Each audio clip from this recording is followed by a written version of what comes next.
The Buccaneers have made some big moves in order to keep their own, but they are losing a key starter to the reigning AFC champions.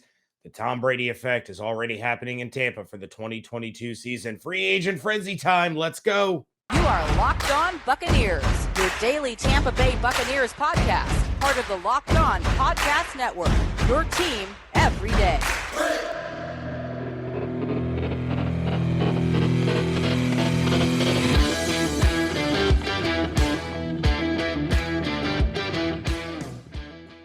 What's up, Bucs Nation, and welcome to the Locked On Bucs podcast, part of the Locked On Podcast Network, your team every day. We are your daily podcast covering the Tampa Bay Buccaneers, free and available on all platforms, including YouTube. And we thank you for making us your first listen or review of the day. I am James Yarko, joined by my wonderful co-host, David Harrison. Both of us cover your Buccaneers for SB Nation's Bucs Nation.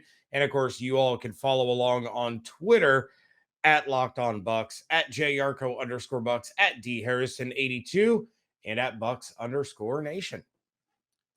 And we do thank you, Bucs Nation, for making us your first listen or your first view of the day. Feels like James and I haven't been together in a very, very long time, which only really demonstrates how much we actually talk to each other. So I've missed you. I appreciate you covering down on the Tom Brady news. Of course, that would be the day that I'm just feeling like absolute crap. And then we have all kinds of network responsibilities. So I muscled through a 5-minute segment at a time as I could, and you handled the entire episode. I think you did a very good job. And, of course, following Tom Brady's announcement that he was returning, in fact, in 2022, I said on my Locked On Now videos and various network appearances, you said, and actually a New Zealand radio appearance, which is a first for me, so that was exciting. You said on our Monday episode that the Buccaneers were then going to turn their attention to Ryan Jensen as priority number one to get the center back there with Tom Brady. And, of course, that happened because our Monday episode wasn't even an hour old, and the Tampa Bay Buccaneers announced that they had re-signed Pro Bowl center Ryan Jensen. James, this was the most critical player to re-sign after getting Tom Brady back because of what we just talked about, that relationship between the quarterback and the center. The quarterback's most important player on the field, the guy giving him the ball on literally every offensive snap you run. I'm not going to say is the second most important, but he's very, very important. And going through, Ryan actually even tweeted or Instagrammed a little joke about baby powder, going through all the processes that Tom and Ryan went through when Tom first got to Tampa. Just kind of shows you why the center is such an important piece to this equation, not just for every quarterback, but for Tom Brady specifically. And no shade to Robert Hainsey, but look, if you can get Ryan Jensen back, you're going with the Pro Bowler, the junkyard dog there in the trenches. You're not going to give a young guy his first crack at starting the National Football League when it's Tom Brady's most likely final season in the NFL. Yeah, well, I mean, you never know. As you never say never, apparently. And the creamsicles. Remember that next year. The creamsicles aren't back until 2023, and we all know Tom is going to want to wear those. But no, yeah, absolutely. We speculated all offseason that even if the Bucs go out and trade for a quarterback or they sign a free agent quarterback, even if they roll with Blaine Gabbert, it would be difficult to keep all of these free agents. So when you take a look at the offensive line, Ali Marpet already retiring, you knew the way that they had them ordered. And Ryan Jensen was a vital part of the offensive line that you want to keep around. Of course, we're going to get to the other part of that offensive line here in just a moment. But yeah, bringing back Ryan Jensen, immediately negating a lot of the episode that I recorded about Tom Brady and the fallout from that. This is a good deal for Jensen. It's a 3-year deal worth $39 million. Now, right before we started recording, David, Spot Track put out some of the details here. It's $23 million guaranteed at signing with 2 void years to spread out the cap hit. So the Bucs are already getting into the void year thing again as they're going to prepare to go all in. There's a potential out after the 2023 season and a base salary of $11 million in that 3rd year. So as Spot Track put it on Twitter, practical, this is a 2-year, $26.5 million deal, but the cap hit in 2022 is only $4 million. Then he has a $15 million hit next year, $15 million in 2024, $5 million in 2025. So Ryan Jensen now is the second highest has the second highest AAV of any center in the NFL. Yeah. And I mean, well deserved. Honestly, you can make the argument they should have potentially the highest AAV of every. And of course, that's your annual value of your salary. That is not what you get paid every single year. We'll get into those types of details here in a minute. Of course, it wasn't all good news. And James, you've alluded to it already in the cold open. You've alluded to it here in this episode already. But when the open negotiating period kicked off, not going to say the LT words, on Monday, the Bucs lost or are losing starting right guard Alex Cappa to the Cincinnati Bengals. Cappa agreeing to sign a 4-year, $35 million deal. Originally, it was reported as a $40 million deal, but it is $35 million. A very good contract for Alex Cappa. I think very happy for the young man going out there and getting his payday. And he gets to do it with another Super Bowl contender. So, I mean, he gets to stay in a winning organization. He gets to make a little bit of money. And, you know, you can't be mad for the guy. You're upset from a Buccaneers standpoint because you love to see the band back together as much as possible, even though Ali Marpet has already said, even as hard as it's going to be to watch those guys play in 2022, he is not changing his mind. You know, the Bucs would probably leave a light on for Ali, I think, as well. So, you know, never say never, right? That's not happening. But very happy for Cappa, James, but very sad, I suppose, for the Tampa Bay Buccaneers. What do you think about the deal that Cappa signed there or is going to sign there in Cincinnati? I mean, yeah, we've kind of had Cappa and or Jensen pegged for Cincinnati for a couple of months now, so it was no surprise to me. He earned that deal. He really, truly did. This is a guy that was taken on day 3. He's been a starter for the Bucs. The guy tried to play on a broken leg. He is a beast. Now, what I did find interesting, and I wish I would have looked up which account it was. I know Dove Kleinman had interacted with this account and retweeted it, but it said that the Bengals made a hard push for Ryan Jensen before he agreed to re-sign with the Buccaneers, and ultimately were able to get Cappa away. And I made the joke on Twitter, even much to Mike's chagrin. Shout out Mike from Bucs Nation, that the legal tampering jokes aren't funny anymore.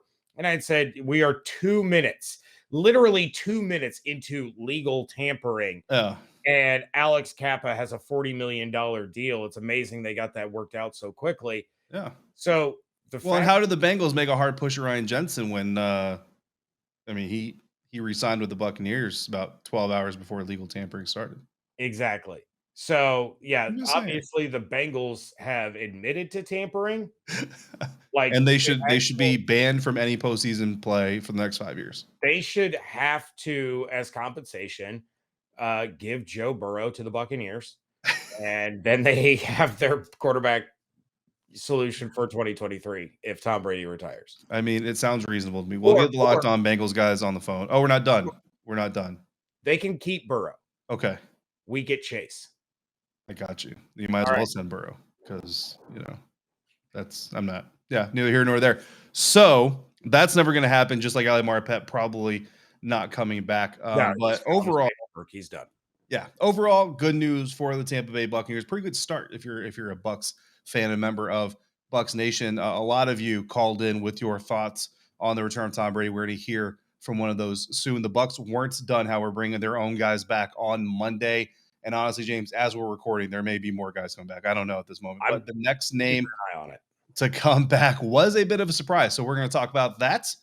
But first, we're going to talk about something else, and we're going to hear from a member of Bucs Nation. We're going to talk more about madness because as hectic as things are in the National Football League, it's the time of year in college basketball. The tournament is finally upon us, and things are about to get mad, you might say, James. And for all your latest odds, contests, player props, betonline.net is the #1 source for all your sports betting needs and info.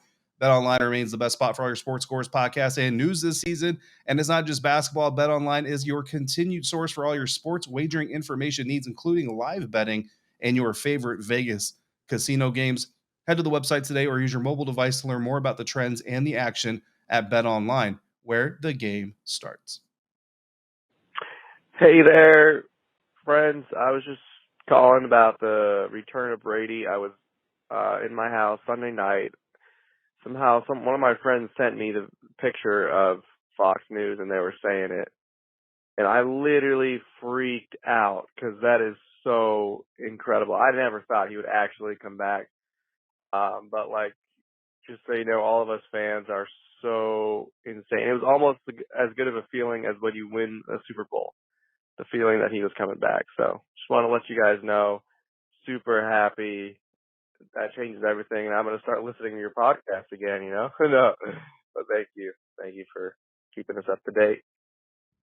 Thanks again, Bucs fans, for making us your first listen or your first view of the day here at the Locked On Bucs podcast. Make sure you're also following the Locked On NFL podcast. Locked On experts covering the biggest stories around the NFL every Monday through Friday in less than 30 minutes. It's free and available wherever you get podcasts. In fact, James, thanks to your graciousness in picking up our post-production duties for this episode, I'm actually going to be filling in for our fearless leader, Ross Jackson, on tomorrow's episode of Locked On NFL. So, Bucs fans, come check me out over there. Throw me a like or two.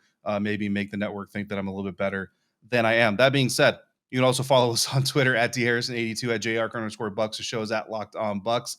James, just like nobody expected, the Tampa Bay Buccaneers have agreed to terms to bring back cornerback Carlton Davis. And none of us can sit here and claim that we knew the Buccaneers would bring him back. Even people who said that Carlton Davis should be the priority said that he should be the priority because they believed that he would not be coming back. So amazing work there by the front office. And shout out real quick to both Greg Auman of The Athletic and Carmen Vitale of the Draft Network, who got and shared some contract data for us. So according to basically a combining of their reports, Davis's deal is 3 years, $45 million with $30 million of that guaranteed. And that $30 million guaranteed is in the first 2 years of the contract. So the third year, which will be 2024, Davis will carry a $15 million cap number. He'll carry 15 in the first year, 15 in the second, 15 in the third. But in the third year, none of that is going to be guaranteed as we understand it right now. Of course, details are always emerging, so stay tuned. James, is that too much? Because we know Spot Track had him about $18 million, if I remember correctly. Is 15 per year for 3 years, keeping in mind that third year is fully avoidable if the Buccaneers choose to? Is that too much? Is it just right? Or is it maybe too little? No, I think it's about right, honestly. And I think they probably truly did get Carlton Davis at a discount. You take a look at the contract that JC Jackson just got. What was that? It was, 4 years or 5 years for like $82 million. So yeah, I mean, you definitely see that contract and you smile because the Bucs kept their number one corner and they did so at a discount. Again, we're talking about the Tom Brady effect, right? And if I realize that there are some people out there, and I've seen it in our YouTube comments, that Carlton Davis is vastly overrated and it's a waste of money and yada yada yada. Well, if it does turn out that those skeptics are right, now the Buccaneers have an out after 2 years. A lot of these deals that we've seen, not just with the Buccaneers, but among the entire NFL, they're essentially 2-year deals. A lot of these teams are building in outs after 2 seasons, and that's something the Buccaneers got really, really good at doing to avoid that dead cap. But no, I think this is spot on. This is perfect because if he doesn't come back with the Bucs, I think there's a good chance he does end up in New England, or he's going to join the rest of everyone going to either Jacksonville or the AFC West.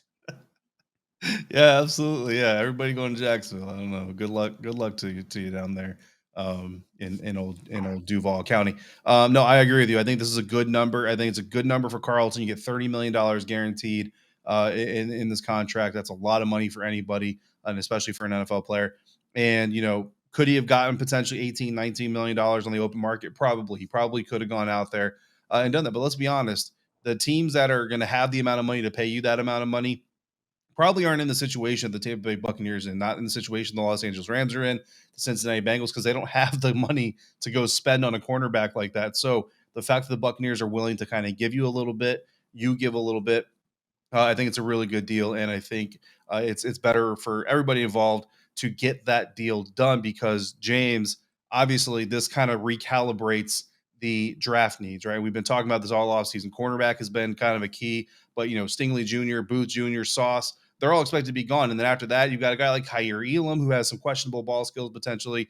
You got some shorter options like out there, like the two guys coming out of Michigan or Washington, a little bit shorter in stature than you think a Todd Bowles defense really likes to use. But this kind of answers one of those questions. So I'll ask you this: with everything that we've had happen so far, Tom Brady comes back, Chris Godwin is obviously back. We'll see what happens with him. Ryan Jensen, Aaron Stinney, potentially. I mean, you have Robert Haynes. He could shift over theoretically right to left guard. They were cross training him during his rookie season. All those things. Now you have Carlton Davis back, Jordan Whitehead dropping some breadcrumbs maybe on social media that he might be one of the next names back. Let's recalibrate this thing. Where do you have this team's draft needs ranked now as we stand after this moment in open negotiating? I still think the top 3 needs are the 3 needs that we've been talking about the majority of this offseason so far. It's wide receiver in no particular order. It's wide receiver, it's interior offensive line, and it's running back. There's and if you want me to power rank those, I'm putting running back at number 1 right now because all you have is Keyshawn Vaughn. Now, Leonard Fournette deleted his Instagram post, and maybe there's a chance he takes that discount to come back and play with Tom again. Maybe not, because Leonard Fournette, he had himself a year where he can get broken off, and if he can't, more power to you, and thank you for the last 2 years. I will forever be a Lenny fan. But you still have to look at running back, wide receiver, and interior offensive line. I think after that, you need to find a potential Ndamukong Suh replacement. And then I want to see more depth at corner still. So corner is not the priority that we thought it was going to be. But if you can find a guy maybe late in the draft that you can kind of stash and develop, because remember, they're not bringing back Andrew Adams, who was kind of a hybrid. He played some safety, played some corner for the Buccaneers. He's gone. So I still am thinking the Bucs might lean wide receiver in round 1 if Olave or Dotson happen to fall to them at 27, maybe move up a couple of spots. But if there's some mocks that have Zion Johnson dropping to the Bucs, and I can't think of a better guy to replace Marpet than Zion Johnson. So and it kind of speaks to the classic argument: best player available versus team need, right? And I've always said in these 7 or 8 years that we've been working together, you've heard me say this 1,000 times, that you probably know what's coming. Your team's needs impact the best player available. Like if the best player on the board is a quarterback and you have Joe Burrow on your roster of the Cincinnati Bengals, but the highest score you have on a player is a quarterback, you're not taking the quarterback because you don't need him. So your team needs impact who the best player available is. For me, and I am putting them in a very particular order, I've got defensive line ranked number 1 right now. And it's because you're missing 66% of your starting defensive line right now if you're the Tampa Bay Buccaneers defense. And that is by far the worst starting percentage that you're missing across the board now, because you have Jensen back. And I'm going to go ahead and throw Stinney in there because, again, Stinney, not only does he have experience, he's got playoff experience and championship game experience. Not only, the Kansas City Chiefs had a game plan to try to exploit him as a weakness, and they got nothing from it. So I'm counting Stinney there. Now, I do have offensive line as the number 2 priority, James, because even with the return of some of these guys, you are very thin in depth, especially in proven depth. So you want to get some young talent in there if you can. Wide receiver, I've actually got as the third need on the team. And that's not to say that you obviously need a number 3 guy. We saw what happened after Chris Godwin went down and Antonio Brown made his unceremonious exit from the team. You obviously need wide receiver help. And then I've got running back, DB, and I've got edge kind of trailing there in the back end. So I still believe you need some depth there. I'm not as worried about running back, obviously, as you are, because I do believe that you can find running backs day 2, maybe, early day 3 that can come in and contribute. There are going to be plenty of free agents. I mean, you look at the first free agent running back off the board that agreed with a new team, the Miami Dolphins, was Chase Edmonds. Chase Edmonds. Thank you. I apologize to Mr. Chase Edmonds. I can't believe I forgot your name. But that's the first guy. Like, think about it. Like, of all the names on the board, James, that's the first running back to agree to a contract. There are going to be running backs that are available, similar to Leonard Fournette was. Giovanni Bernard still is probably a guy that you're going to see come back. So I'm not as worried about the team finding a running back as much as I know they need to find running backs. I'm not as worried about it, but I am worried about what's happening on the D-line. Now, by the time we wake up tomorrow, Ndamukong Suh could be back, William Golston could be back. We'll see what happens again as the Brady effect continues to trickle down. But right now, I do have D-line as a top priority. That doesn't mean I think they'll go there round 1. Again, if Zion is there and I don't know, Jordan Davis, I'm going Zion. Yeah. And I agree with all of the positions that you listed off as needs, of course, and absolutely. And, the next couple of days, the next couple of weeks are going to start to clear up the picture for the Buccaneers as far as where they could go in the draft, what is still going to be a need. Are they going to bring back Leonard Fournette? Are they going to, have Jordan Whitehead? Are they going to bring back William Golston? Start to fill in some of those holes. And I don't know. We could have some wild moves coming up in free agency. We're going to get to that in just a moment. But first, this episode is brought to you by our friends over at Rock Auto. And with the ever increasing numbers of makes and models, it's now impossible for your local chain auto parts store to stock the parts that you need. Why endure often pointless and seemingly intimidating questioning and wait while the person behind the counter orders parts on their computer, choosing the only brand that their warehouse happens to carry? You have computers with access to rockauto.com at home and in your pocket. You can save time and money. Why would you choose to spend 30, 50, even 100% more for the same parts from a chain store or a car dealership? Don't do that. Rock Auto is a family business serving auto parts customers online for over 20 years, and the Rock Auto prices are reliably low for every customer, whether you are a do-it-yourselfer or a professional. They have everything you could possibly need, from brake parts and tail lamps to motor oil and even new carpet.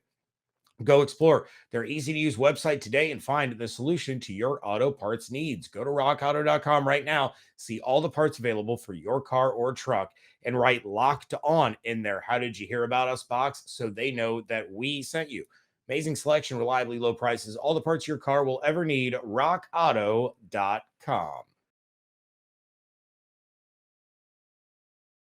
Wrapping things up here on a Tuesday edition of the Locked On Bucs podcast. James Yarko, David Harrison on Twitter at JYarko_Bucs, at DHarrison80 dose.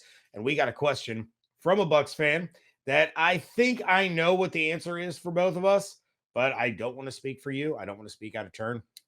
So let's go ahead. Let's listen to the voicemail, and we will give our thoughts and our answers. James and David. It's Kendall from Lorinda, California. I'm loving the news right now. Brady back another year. But I got a question for you. Now that we know he's coming back, do you still think the Bucs make that push for DeShaun Watson? My thought is they get Watson. He's suspended for, let's say, the year, because Ridley got that whole year suspension for his gambling. So I think Watson be suspended for a year. We got that year covered with Brady, and then Watson learns under him for that year, for whatever, and then Brady retires. I feel like he's going to be last year. And then Watson comes in and starts. That's just my thought, my hope. What do you guys think? Have a good one. And let's go! All right, Kendall, appreciate the voicemail, brother. And I know you had another voicemail in that we were unable to get to prior to Tom Brady announcing his return. So I apologize for not getting to that one sooner. But this one, an interesting question, James. And not the first time I've actually seen. So this is the first time I've heard it, but not the first time I've seen this question posed. Here's what I'll say. No, I don't think the Buccaneers are going to go after Deshaun Watson because, one, the PR nightmare that you're kind of diving into for starters is really only worth it if you need a quarterback. You know what I'm saying? And you look at some of the teams that are kind of involved here, the New Orleans Saints, they need desperately to kind of keep up in the NFC South, and that's why they're involved. The Carolina Panthers, Matt Rule, if that team doesn't make the playoffs this year, James, Matt Rule may be going back to college football. So those are teams that are very much in a situation where they need a quarterback. The Buccaneers, talk about Bruce Arians, wants to win another championship, a team that needed a quarterback. Well, they don't need him anymore.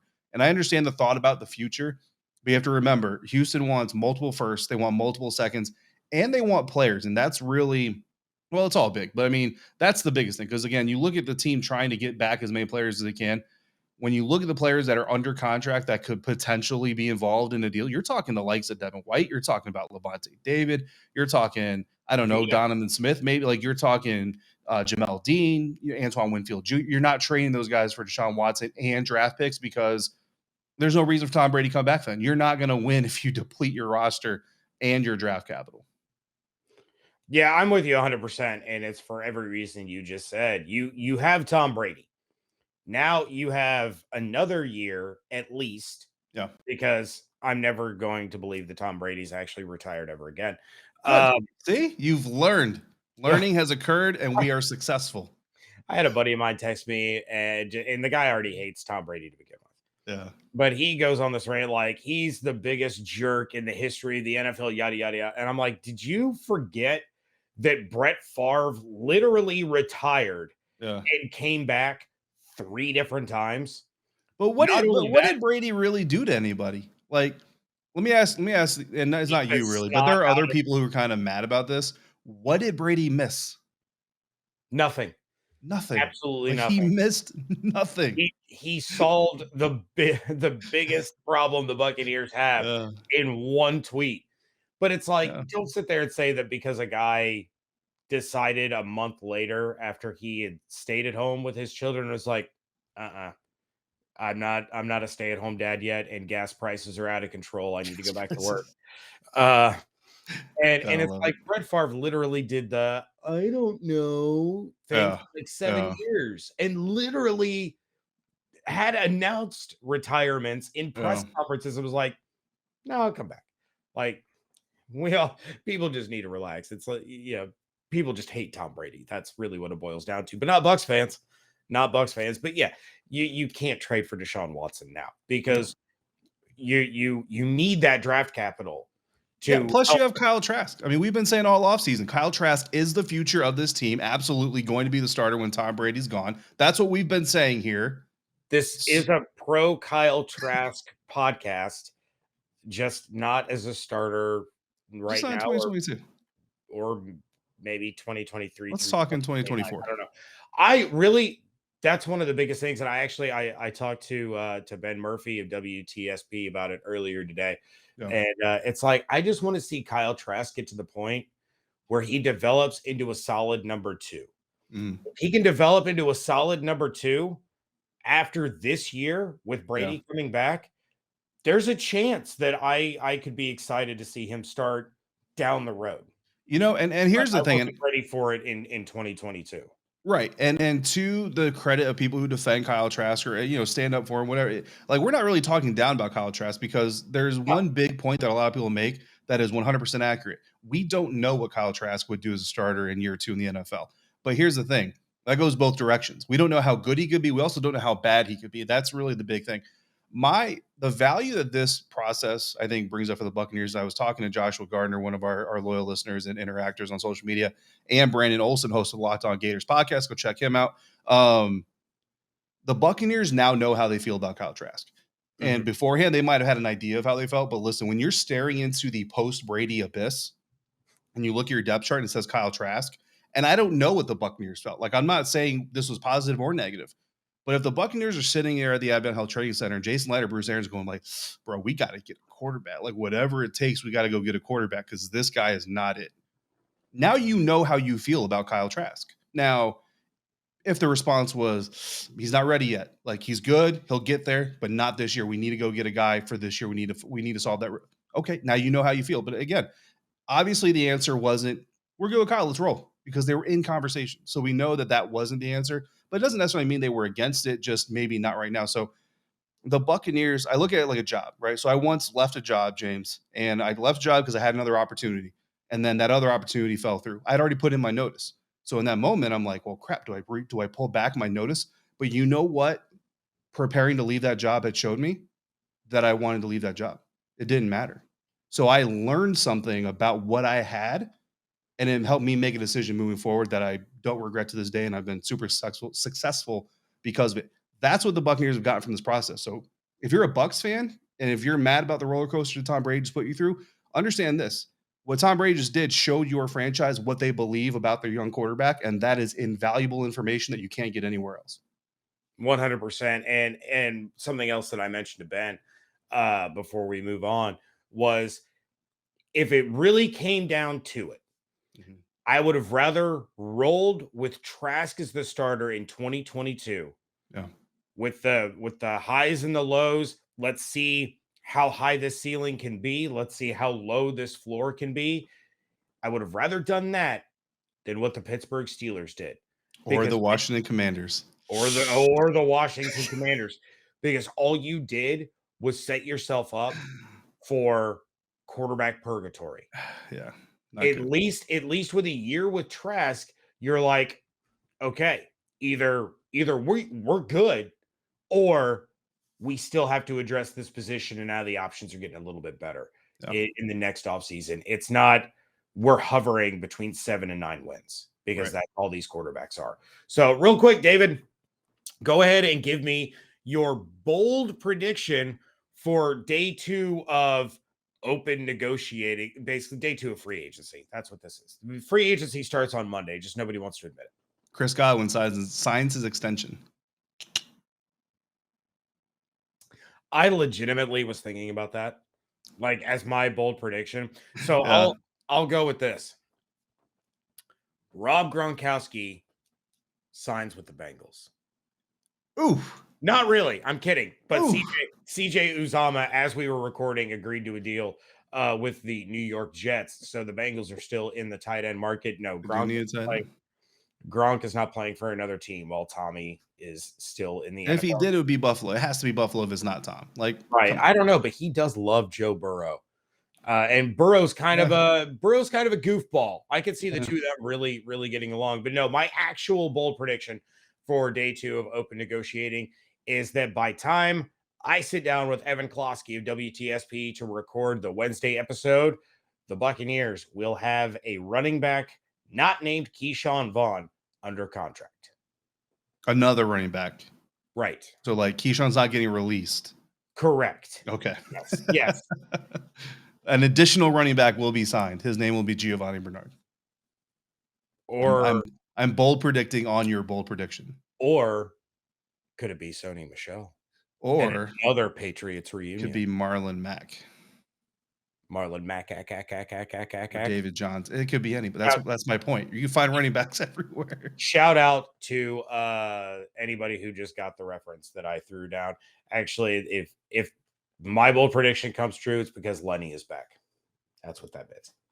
So, all right. Well, David, that is going to do it for this episode. Shout out to those of you that called in, Kendall, and the first caller who was super excited. He was so excited he forgot to leave us his name, but we appreciate you coming back to listen to the show if you had apparently taken time off. If it takes Tommy Brady coming back for you guys to come back to us, we will gladly take it, but hopefully you'll stick around longer than Tom Brady will. We do want to thank you for making the Locked On Bucs podcast your first listen or view of the day. Now make your second listen the Locked On NFL Draft podcast. Ryan Tracy, former NFL cornerback Eric Crocker, bring the NFL Draft to life every day with insight and analysis on college football prospects and NFL front offices. It is free and available on all platforms. Wherever you get your podcasts, you can find Locked On NFL Draft. And don't forget to check out David on the Locked On NFL podcast. Check that out. Give him some likes, give him some loves, give him some retweets. Show this network how great David Harrison truly is. If you want to send in your voicemail, reactions to Tom Brady coming back, reactions to Cappa going to the Bengals, reactions to what the Buccaneers are doing here at the open negotiating window of free agency, give us a shout at 813-444-5841, or you can send it an email to lockedonbuckspodcast@gmail.com. For David Harrison, I am James Yarko, and until we speak again, make sure you're checking out everything that we are doing over at BucsNation.com, and make sure you're following along on Twitter at LockedOnBucs, at JYarko_Bucs, at DHarrison82, and at Bucs_Nation. Hope you all have an absolutely outstanding day. Stay safe, stay healthy, wash your hands, be good to one another, fire those cannons. We thank you so much for joining us right here at Locked On Bucs.